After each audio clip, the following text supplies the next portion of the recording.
नमस्कार। अक्सर modern art painting देखकर मन में सवाल आता है कि आखिर ये बनाया क्या है। अगर ऐसा ख्याल कभी आया है तो आज हम इसी पहेली को सुलझाने वाले हैं। ये समझने की कोशिश करेंगे कि समकालीन कला इतनी अलग और हाँ, कभी-कभी थोड़ी अजीब क्यों दिखती है। चलिए शुरू करते हैं।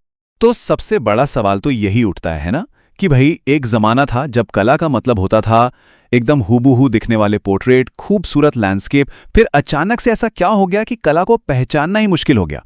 आज हम इसी क्यों का जवाब ढूंढने निकले हैं। और इसका जवाब सच कहूं तो बहुत ही दिलचस्प है। देखिए, बात यह बिल्कुल नहीं है कि आज के कलाकारों को असली जैसा बनाना नहीं आता। बात यह है कि अब कला का मकसद ही बदल गया है।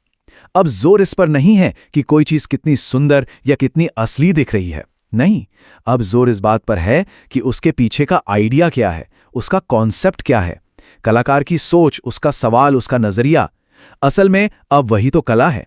तो चलिए कला के इस नए दौर में गोता लगाते हैं। एक ऐसा दौर जहां कला ने मानो एक बिल्कुल नई जबान में बात करना शुरू कर दिया था।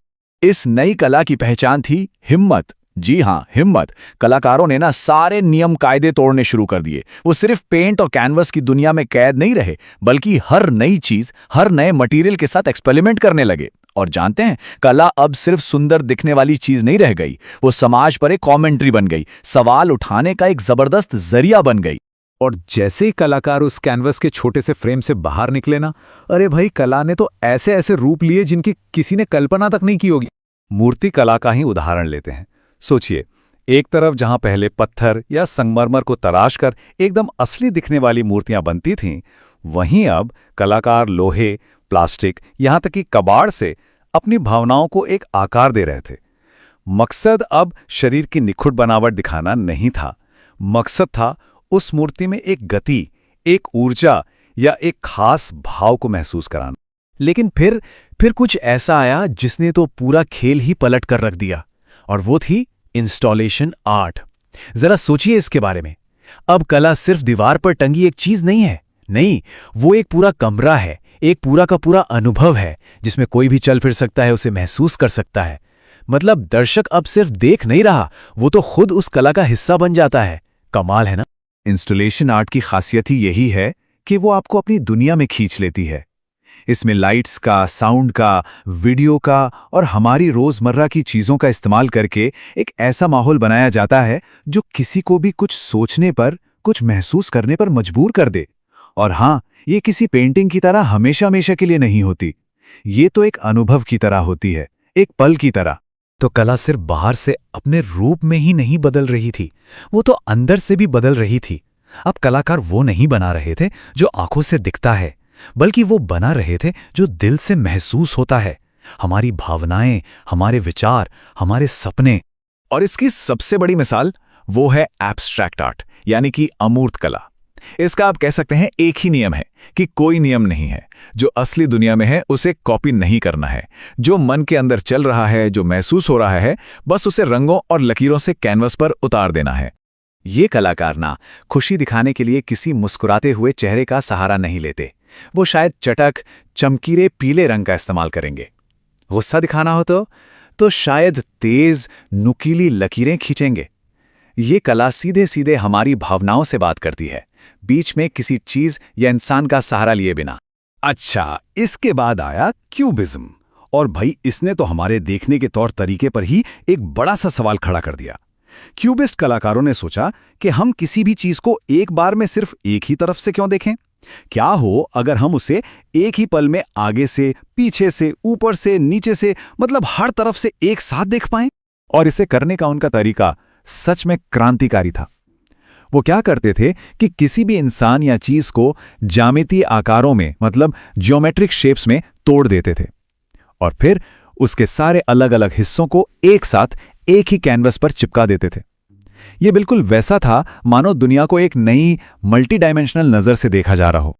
और फिर एक ऐसा आंदोलन आया जो हमारी जागी हुई दुनिया से नहीं, बल्कि हमारे सपनों और हमारे मन में गहरे दबे हुए विचारों से ताकत लेता था। सुररियलिज्म। अरे, ये वो कला है जहां लॉजिक, जहां तर्क खत्म हो जाता है और कल्पना की उड़ान शुरू होती है। इसमें ऐसी ऐसी चीजें नजर आती हैं जो असल दुनिया में तो नामुमकिन है, बिल्कुल एक अजीब लेकिन बेहद दिलचस्प सपने की तरह। तो चलिए बातें तो बहुत हो गईं। अब कुछ बहुत ही मशहूर कलाकृतियों के जरिए इन सारे आइडियाज को जरा एक्शन में देखते हैं, है ना? ये देखिए साल्वाडोर दाली की ये पिघलती हुई घड़ियां, ये सुरियलिज्म का शायद सबसे बड़ा उदाहरण है। ये ठीक उस एहसास की याद दिलाती हैं जब सपनों में समय का कोई मतलब ही नहीं रह जाता। वो या तो रबर की तरह खिंचता चला जाता है या फिर बस पिघल जाता है। और ये है पाब्लो पिकासो की वो पेंटिंग जिसने क्यूबिज्म को जन्म दिया था। गौर से देखिए कैसे चेहरों और शरीरों को तोड़ मरोड़कर अलग अलग एंगल से एक ही साथ दिखाया गया है। यकीन मानिए ये उस वक्त के लिए एक बहुत बड़ा झटका था, एक क्रांति से कम नहीं था ये। अब बात करते हैं भारतीय आधुनिक मूर्तिकला की। इसमें राम किंकर बैज का ये काम एक मील का पत्थर माना जाता है। यहां देखिए, जरूरी ये नहीं था कि ये परिवार एकदम असली जैसा दिखे, नहीं, जरूरी ये था कि उनके चलने की जो गति है, उनकी जो ऊर्जा है और उनकी जो जीवटता है वो महसूस हो। और ये है यायोई कुसामा का जादुई infinity mirror room. Installation art का इससे शानदार उदाहरण क्या होगा? एक ऐसी जगह जहां शीशों और लाइटों के बीच खड़े होकर अनंतता का अनुभव होता है। यहां कोई सिर्फ दर्शक नहीं रहता, बल्कि उस अनंत ब्रह्मांड का एक हिस्सा बन जाता है। तो इन सब का मतलब क्या निकलता है? इन सभी अजीब लगने वाली कलाओं का आखिर सार क्या है? तो सार बस इतना सा है, समकालीन कला जो है वो विचार के बारे में है, इंस्टॉलेशन आर्ट स्थान या स्पेस के बारे में है, एब्स्ट्रैक्ट आर्ट भावना के बारे में, क्यूबिज्म नजरिए के बारे में और सूरियलिज्म सपनों के बारे में। ये सब दुनिया को देखने के बस नए नए तरीके हैं। तो चलिए अब अपने सबसे पहले सवाल पर वापस लौटते हैं। कला असली दिखना बंद क्यों हो गई? जवाब यह है क्योंकि जब कैमरे ने हूबहू नकल करने का काम संभाल लिया ना, तो कलाकारों ने सोचा कि अब वो काम क्यों न किया जाए जो कैमरा नहीं कर सकता। और वो काम क्या था? वो था अंदर की दुनिया को खोजना, हमारी भावनाओं को, हमारे विचारों को, हमारे सपनों को और हमारे अलग अलग नजरियों को कैनवस पर उतारना।